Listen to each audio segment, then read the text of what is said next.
As a sliver of cold moonlight in a 1475 Florence midnight slanted across the towering silhouette of Santa Maria del Fiore, the air was steeped in the faint scent of dry hay and the bittersweet aroma of aged timber scorched by the hearth. Within a chamber shrouded by heavy stone walls, sparsely furnished with only an easel and countless discarded drafts, an old man with silver-white hair and eyes as clear as a child sat quietly, opening his empty hands. He was not battling anxieties of poverty. Instead, within the sanctuary of his mind, he was deducing a mathematical proposition regarding the vanishing point.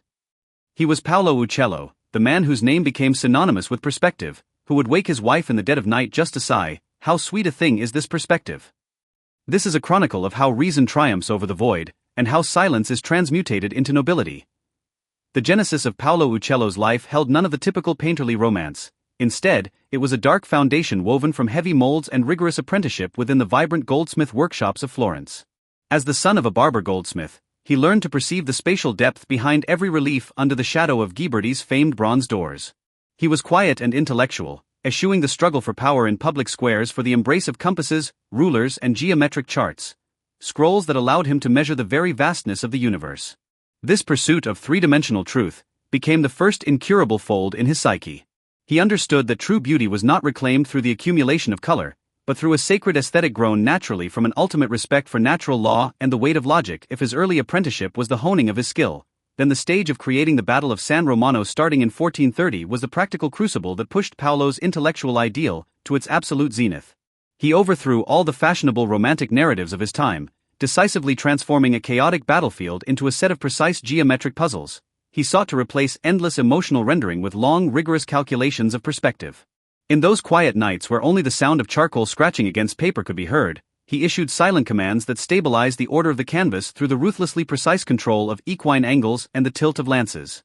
In that moment, Paolo Uccello was the most sober and solitary artisan in all of Italy, standing like a marble bell tower, solitary yet indestructible.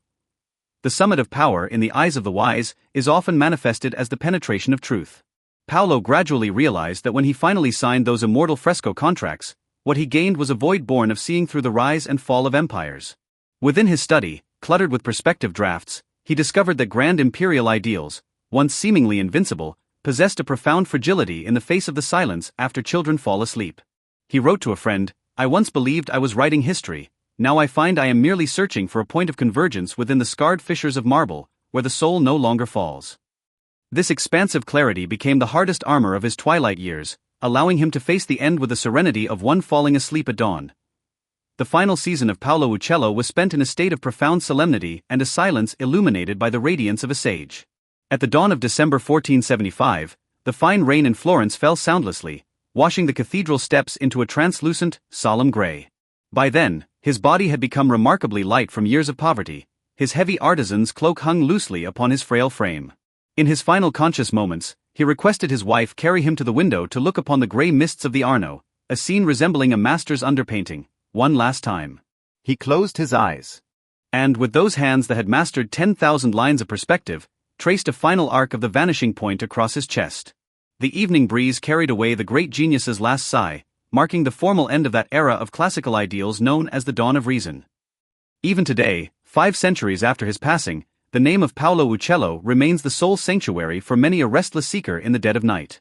When one gazes upon those iconic, breathtakingly rigorous grid structures in the modern Uffizi Gallery, it feels as though the old man is still whispering to the guttering candle of reason.